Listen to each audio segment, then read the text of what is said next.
Okay, what we got here is O2 sensor heater circuit. That's a P0135.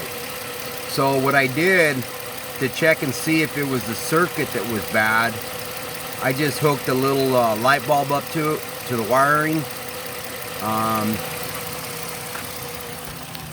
I took the old O2 sensor that I've removed from it, just cut the wires off, and then I spliced into the two white wires. They come off the pigtail as two black wires, but then when they go to the O2 sensor, they turn to two white wires. Another way of determining if it's the O2 sensor or if it's the circuit is to swap the right side for the left side. In this particular case, I was getting the right side O2 sensor, was throwing the code, and I replaced it. That's why I got extra wires to put this light bulb on there. And basically, what the light bulb does is it just tells me if it's getting the current. And it's flashing like that, and that's what it's supposed to do. Basically, it's giving me like a pulse. Another thing you can do to determine if it's bad, if it's either the wiring or the O2 sensor itself, is you could just take the left side O2 sensor, put it on the right side. If the code goes to the other side, then it's simple. You just change the O2 sensor. Done deal. But in this particular case, I had replaced the O2 sensor on the right side. Still had a problem. I thought, well, maybe it's a different kind or whatever.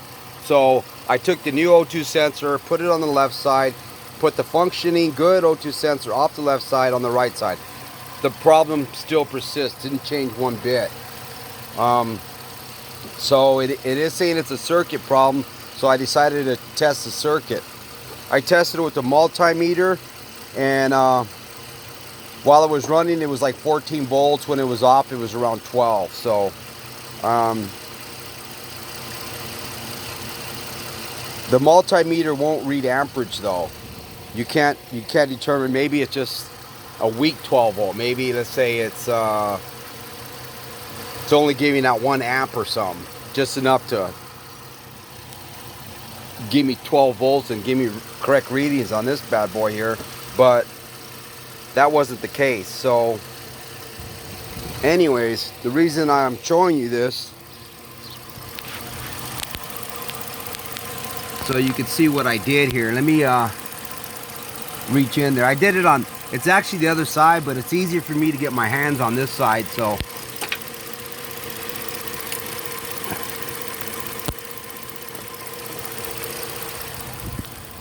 this is the O2 sensor. Well, part of it that came off of it, and the gray and the black wires are the ones that give the signal to that switches it to correct the airflow meter or the airflow measurement. So basically what I did was I just spliced into the two white wires off of the pigtail. So I mean, a lot of times I'd say out of 20 times you replace the O2 sensor, that's all it's going to be. But then there's those one trouble cars that you change the O2 sensor, still there. You change any part and the problem's still there. So anyways, what we got here is I mean, I'm giving it an educated guess, but it's going to most likely be the ECM, powertrain control module. So that's what we got. We shut the car off. Good old check engine light.